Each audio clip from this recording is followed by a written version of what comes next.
Two supplementary questions from me. First, I'll note that the recent announcement of the 20,000 additional COEs appear to be somewhat more aggressive than the hitherto more tentative cut and fill approach. I wonder if this move represents a more firm commitment by MOT to equalize over time the annual COE supply, especially with regard to reducing COE prices by the number of COEs available at decade end to eliminate the feast and famine volatility of COE prices.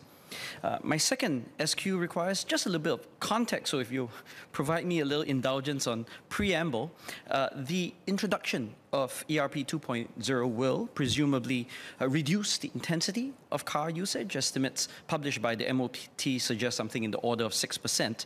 So this will certainly open the scope for increasing the total vehicle quotas without necessarily increasing congestion, as Minister Chi has mentioned, which in turn would potentially allow for a greater number of COEs with less impact on prices. Alternatively, this could mean lower COE prices if we choose not to increase the quota. Hence, I think it's very valuable for this House to know what MOT's position is on the total number, or at least if the direction, an increase or decrease in the carrying capacity of cars, if a specific number isn't forthcoming. Mr. Speaker, could I seek your permission to maybe request Associate Professor Lim to clarify the last part of his second question? You mentioned about carrying capacity. Maybe I could just hear from Professor Lim what he meant. Thank you. So very quickly, my understanding is that the total number of vehicles currently in the vehicle quota system is something in the order of 1 million in Singapore. So the question, in a sense, is that with ERP 2.0, if the intensity of usage falls, whether we could allow for the possibility of an increase in that total number, or if we don't, then naturally that reduced usage would also imply a reduction in COE prices. Mr. Speaker, I thank Associate Professor Lim for his clarification. Let me address his first SQ. The intent that we explained when we did the cut and fill last year was indeed to try and reduce the peak to trough ratio. If we could add to this direction by having this additional injection of about 20,000 COEs over the next few years, I think it will certainly help to make a further step towards reducing this peak to trough ratio. We are not doing this because of the only because of the 6%. I think the 6% reduction in the vehicular usage is one factor. That one, I wouldn't link it to ERP 2.0 per se. I think it's more driven by the changes in the travel patterns after COVID-19. Because we are already seeing that even though we are still in the initial stages of installing ERP 2.0.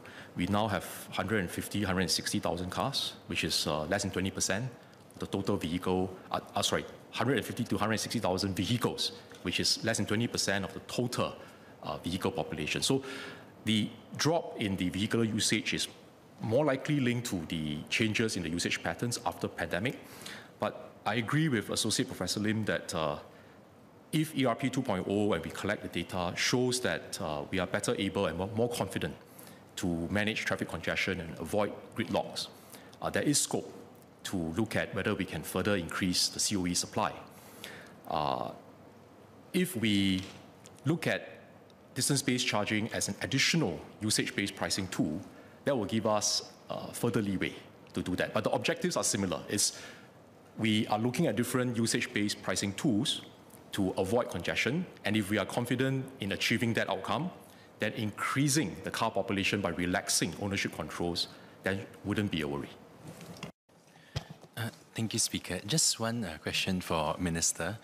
Thanks for the handout. And I was just looking at the table 1 where the quota premium has come down by 4 to 21% compared to a year ago.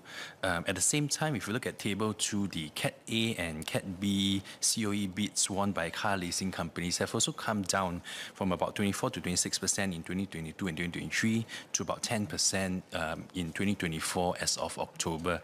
Wouldn't this actually suggest that the car leasing companies do have actually an influence on the quota premium? And if I were to look back at 2012 when the LTA actually made the decision to remove taxi companies from the COE bidding process, they have also stated that the taxi operators' influence on COE prices is actually observed from them actually taking up a larger proportion, up to 25% of Cat A COE back then. So just wondering if Minister can actually elucidate on that. Thank you. Minister Chi. Mr. Speaker, I think, first of all, the table 2 for the PHCs, car leasing companies, in terms of percentage of bids won by the car leasing companies, if we look at 2022 versus 2024, that percentage has come down. But the COE price in 2024 compared to 2022 has actually gone higher up. So this is one indication that the main driver for the increase in the COE price is unlikely to be due to the PHC car leasing companies.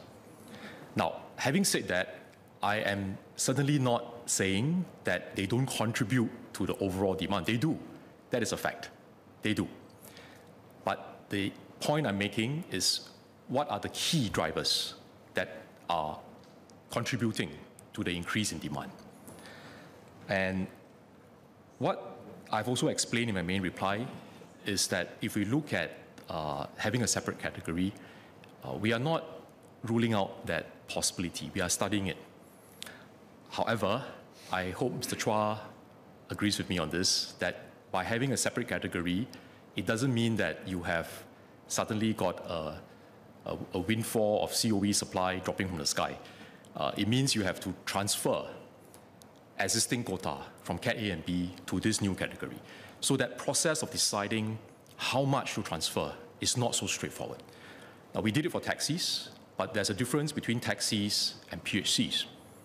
PHCs are, some of them, or in fact quite a number of them, are used also as private vehicles by the owners. And they come in part-time during peak hours, for example, but during other parts of the day, they may use it as a private vehicle. So it's not so clear-cut that these are just P2P or point-to-point vehicles or private vehicles. It's a bit of a hybrid. They use it for dual purpose. And because of that, it is not so easy to ascertain what is this total number that would then fit into this separate category if we decide to have a separate category. So that is one of the challenges that we face, is in deciding what would be the amount that you need to transfer in terms of the supply to this new separate category. And so it's something that I think we need to take a look carefully. And if there are other ways to address the concerns with COE supply, we should also be open to looking at those other options too.